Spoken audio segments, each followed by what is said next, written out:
Hello, I'm Gary Quinn, and welcome to another episode of Ready, Set, Live. My guest today is John Barrentine, CEO and founder of the Barrentine Group at Keller Williams.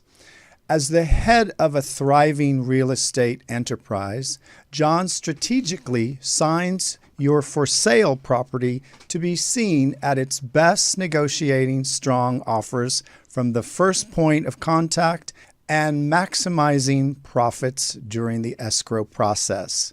He brings an extraordinary sense of style to his work, clients, co-workers, and family. Don't go away. I'll be right back with John Barrentine. Welcome to the show, John. Gary, thank you so much for having me.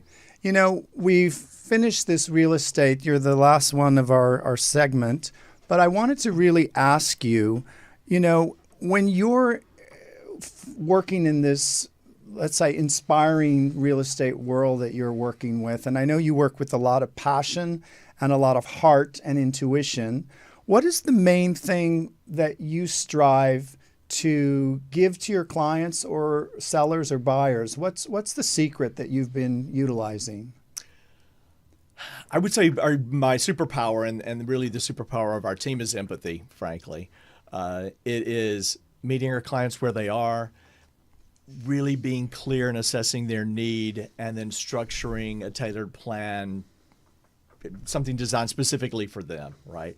And so it really is a very clear conversation and a high level of listening to the need, and then being really clear and moving forward with them on that path. And I think I've talked with the other experts that real estate is not selling. And I think there's a misinterpretation of people thinking that is what real estate is. Exactly. Old school real estate was, and it was hardball negotiating, and that is certainly not the real estate world that I've grown up in. And we find it's very collaborative, that the process the process is about education, but we can't talk about real estate without talking about a lot of other things, right? It's about love, and as I said, it's about empathy, and it's about caring, and it's about security, and it's about, one of the things that we say on our team is we believe that where you wake up in the morning is important, right? And everyone needs that launch pad for life. And so it's very, the purchase is very important in that way. And so we want to be really clear with our clients about what makes that a special home or a special experience for them along the way. And that falls into the intention of that you are the success by your energy. Your energy is basically what connects to your clients. That's it. And I, as you and I've had these conversations around metaphysics and our beliefs, and it's something that I really discovered a long time ago, and how to manifest things in my life, and how to do that in conjunction with others. And so we bring that intention to each individual transaction, and to each relationship, and to each client, and we're able to sit down and create that experience and that sale with each one of them. And it's interesting how it shows up differently each time based on the energy and the process and the people that are involved. And that's part of the really fascinating thing about this industry is it's never quite the same way twice, right? Yeah. And growing up in Alabama, as a young boy, was there an intention that this was going to be what you were going to do? Or, most of the time it's there's an epiphany that happens. What was your epiphany? It was not what I intended to do growing up. We grew up in the world of horses, and at one point I thought I would actually be a trainer. I actually thought I would train and manage a barn, and that's how deep we were into it. And then I thought, oh, well, okay, I'm going to college, so I'll be a veterinarian. And then that was not, and then that didn't pan out to be what I wanted to do either. So I wound up with in the School of Communication and Journalism and Public Relations, which I really love. And so that has been the transition into this for me. I never real estate was not a thing in sort of rural Alabama. It wasn't a career choice. It wasn't anything that I knew anything about, and it was the discovery of the field that led me into it, and a way to combine my talents in a way that I could also create the situation and the experience for myself, right? To work for myself in a way that I could create my future and what I wanted, rather than being dependent on a corporation or someone on the outside. So it was just a way to put all of those things together, and I've been very, very fortunate. But think about all the inspiration and intention that you are bringing to the party here, which is very rare in many real estate agents or brokers. I think they're lacking that. And I think that each individual is really based on the frequency of your soul path, of you really being all that you can be, but giving yourself permission to be excited and be passionate. I mean, I love that about you, because you have this extra, even on your videos, there's an extra push that's not a push, I want to say sparkle that you give off. And so I think that's your talent and I imagine you teach that to your team. Well, thank you, first of all. It's always great to be seen, right? And I love that, and thank you for the acknowledgement. And I'm aware of that, and I do use that, and I've always used that from childhood. I've used that, and I've always known that was there to tap into. And so I think for each of us, we have to discover what that is, right? And then we have to find a way to work with that in whatever our career path or that we've chosen. And so for me, it was again a way to bring several strengths together, and to find a way to incorporate that sense of who I was into my business, and to tap into the passion of it. And I think each of us as realtors have to decide what that is for us, and everyone brings a different experience to the table. And so for someone that has a law degree, they bring a certain element to their real estate practice. For someone that came from a corporate background and a financial background, brings something different to the practice. And so for me, it was the combination of business and presentation and the public relations side of it, along with the creative and understanding how to create something, the product, the home itself, and the interior of the home especially, to be able to create something that would benefit my clients, because it was something that spoke to others, right? Something that spoke to buyers.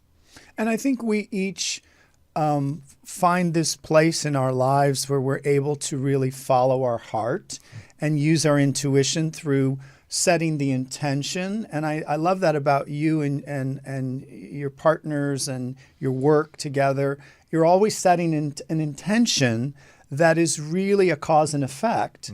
And I think that creating that consciousness in that mindset is really the secret of success. What has been your biggest lesson so far in utilizing that tool? Well, intention is the word that we use, right? And my husband Chuck and I talk about intention and intention for our lives, and how to work with that on a daily basis. We also bring it into our business life, as you mentioned. And one of the things that we do is, at the beginning of each of our meetings as a team, we have an affirmation, right? That we recite as a team that means something to all of us. And to your question of, you know, how did I incorporate that, and what does that mean?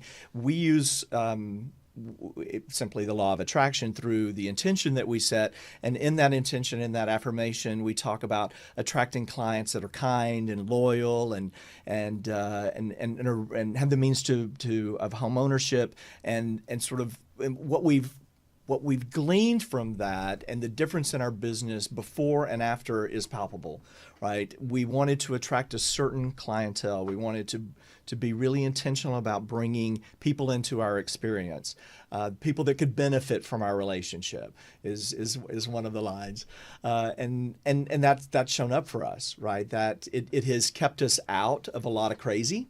and a lot of energetic situations that were not for us, and it has brought into our experience that which has created abundance for us. And the thing we do following that is we immediately talk about gratitude, right? And what each of us are grateful for as we come together that week. And that's also been a lovely thing. And that's, if we begin there with a great intention followed by gratitude, there isn't much that we can't do. And I think gratitude is really not an attitude, it's an application Yes. on a daily level. And an awareness. And awareness. That's it, And the yes. shift. And I imagine that sometimes you'll see a client or you'll get you'll receive an energy from a client that you go, I really don't want to work with them. And it doesn't happen, but what you said about the laws of attraction, what you put out, you attract that same mirror of your consciousness. So if you're putting out a high-minded consciousness of collaborative, connected, successful energy, happy energy, those will be your clients. Yes. And I would say further that the client that comes to the experience with a grateful heart, someone that is grateful for the experience that they intend to have. They have not had it yet, but they are in advance grateful for what they know is going to transpire with us and as a partner with them and in that space. They have an amazing experience, right? You can feel it, and there's just a real difference in the client that comes to the table with doubt and with negativity and with fear, as opposed to the client that comes to the experience looking for something to be grateful for, wanting and knowing that it's going to show up for them in a way because they come from a place of gratitude. And it's completely different. And again, one of the things that we really love about what it is that we do is that experience with each client and how that unfolds. It's fascinating and I fall in love with people more, right, as a result of it. Yeah. What does love mean to you? That's the big one, the big question. I believe that love is the energy that propels things forward in the universe, and on this plane of existence, to take it out a little woo-woo further.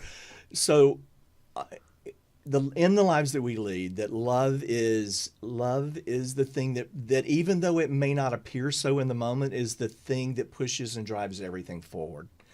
And so, for me, that's been easy to tap into. I know that's not everyone's experience. But it brings so many other adjectives to my life on a daily basis, right? Joy and satisfaction and comfort and happiness and all that sort of is wrapped into and goes along with that. But it all starts with love, right? That's the beginning of all of it. Well, at the end of the day, yes, everybody wants to work and be successful and create goals, but at the end of the day, the only experience really is love. Love is all there is, really, at the end of the day. Mm-hmm. And I believe this is a school of our lessons, that we attract certain people, clients, customers, energy, partnerships, of just really aligning to those soul groups that need to mirror us and learn from. And it's all a learning. I mean, I love learning every day something about people. I love people, and I know you do, because it's an energy. Well, being with you today is the perfect example of that, right? I mean, that is what we have just done and experienced, and in the time that I've known you, that's what it's been about, and that's how it came about, right? It all goes back to that. Thank you. Yeah. What do you think one of the reasons why people in general are so unhappy in this life? Because there's a lot of unhappy people. Yeah, I think it's lack of clarity. I think that it is lack of clarity around we're going to take it back to love, right? Around what satisfies them in a loving way. And whether that's, and being really clear about that, whether that's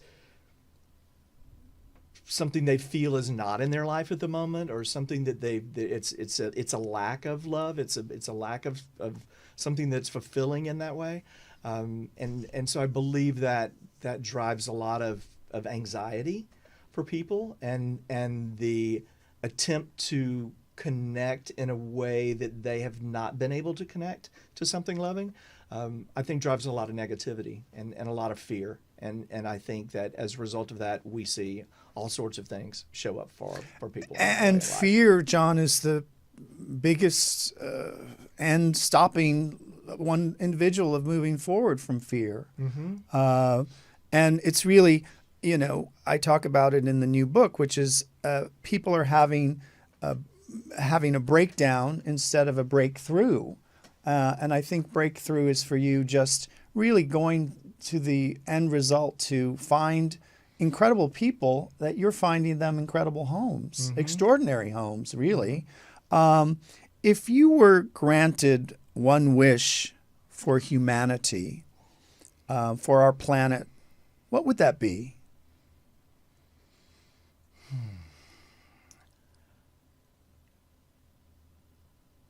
It would have to be the elimination of fear through love, right? So, I mean, it is fear that drives all of the negative side of life for us: hate, prejudice, discrimination. The way that all of those negative things show up is somehow through fear, and the only reason that there would be fear is there just isn't enough love there, right? And so and it may not be a single source of love in the moment, but a more comprehensive, loving approach to life. Not that someone that is fear-based doesn't have a partner that loves them or a family that loves them, but that there is a lack of love somehow in their life that feeds that fear, which feeds all of the other negativity that comes along with that. So I would say my wish would have to be for more love and the elimination of fear, right? What has been the most important lesson you've learned so far in this lifetime?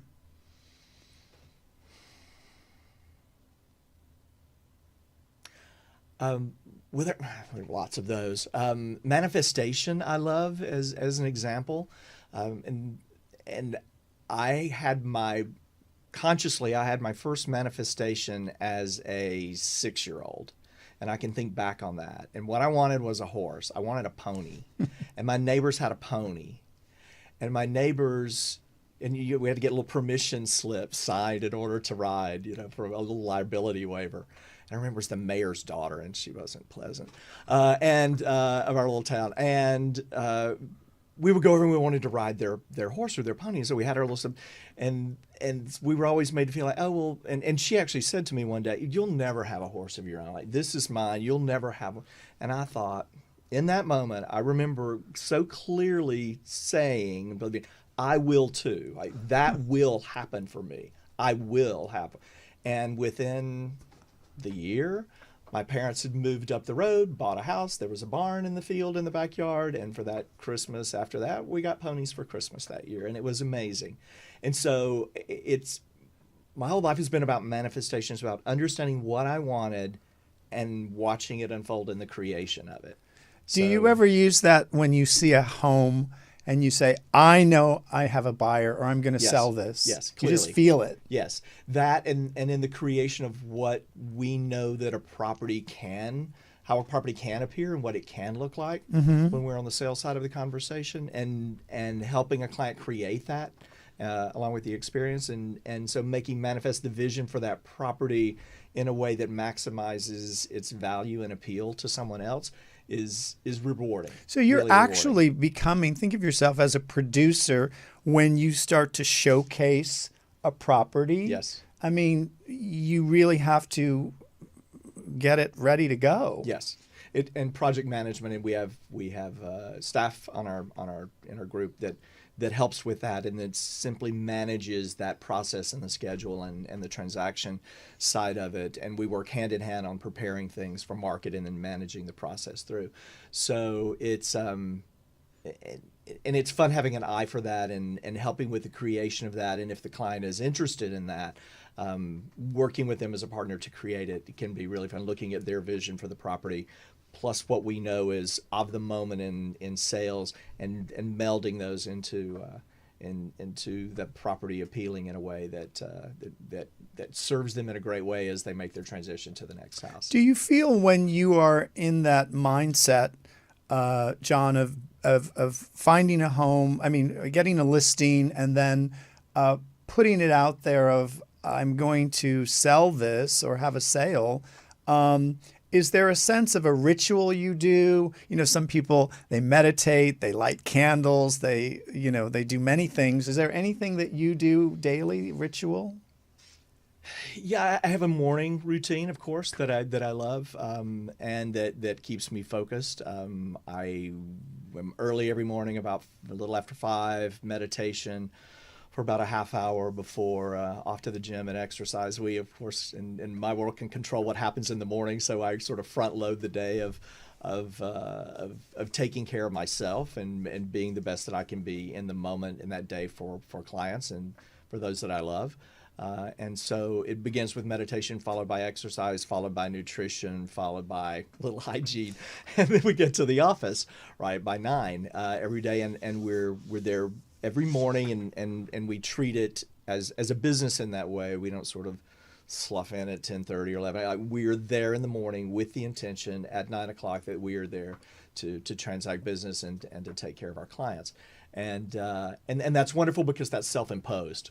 Right. And it's chosen. And if someone said, oh, you've got to be up at 5 and you have to do this and you've got to, it would be a different story. But because I choose to do it, it's something that comes pretty easily for me. Who has been your biggest influence in this lifetime?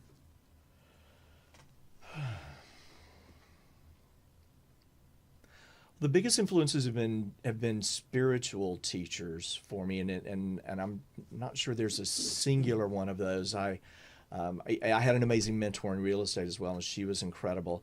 But the spiritual teachers that I've had and those that I've learned from, Dr. David Walker here in Los Angeles was such an amazing man and a loss when he made his transition. And it was it began years ago with close friends that I had when I lived in Atlanta, and they were my Atlanta parents and kind of took me under their wing, and we had spiritual growth together as we were going to the Atlanta Church of Religious Science at the time, and that was a wonderful period. And so it's been a myriad of those, and there are people that come into our lives for that experience at the time and to share that, and then they're lifelong friends, and then others show up for the next experience or for a continuation of, and it's and those have all been meaningful to me. Those have all been important. What makes you laugh? I make myself laugh. I think I'm funny, and and I like my sense of humor, and so I make myself laugh. There are a few comedians that I like. Hannah Gatsby, I think, is hysterical. She makes me laugh. My husband Chuck makes me laugh. I think he's funny. I think we have to be light in our bodies and in our days. I think there's a lot of heaviness and there's a lot of darkness around, and I think that it's important to laugh as much as possible. I think it's healthy. I think it's a stress relief. And I think that, there are just some times when the situation becomes so absurd that makes me laugh. So there are lots of ways to get to it, but we get to it a lot. We take it seriously and we keep it as light as possible at the same time, and there's a fine line there. That's a hard line to walk sometimes. What would be 3 tips that you would give to someone entering the real estate world, or they're in it already and they're wanting to upgrade or see more results? What tips would you give? 3 tips. Certainly in the beginning, to find a great mentor. Find someone whom you appreciate their approach to the business. And maybe not just because they're successful in the business, but you actually appreciate their approach to the business would be my first. And there's so much to learn, and it is so complicated, and it is so important, and there is so much at stake that I think we can't overestimate training in the business. And Two, I would say that it's a never-ending education, right? And it's being education-based and being inquisitive and being curious and wanting to know more and to be a student of real estate, not just of the business itself and how that business can support us in the long term, and being interested in the industry as well as in the financial aspect of it, I would say is another. And then also you've got to find a home, right, work-wise, and create a family around yourself of people that are supportive of you in your world and in your business world. And so I think finding that in a company, in a group, in a team, and putting those stable of people around you together in a way that supports you to your highest aspiration would be the other. You got to find your tribe, right? You got to find your people. Thank you, John, for your wisdom, your insight, and your joy today. And I am so happy for you and your insight that you're giving this business world of real estate. And it's really just you're giving love. Thank you. Thank you for sharing. Thank you for your love. Thank you for your wisdom. Thank you. It's been a pleasure today. I so enjoyed this. I'm Gary Quinn. Thank you for joining me on Ready, Set, Live. Until next time, be well.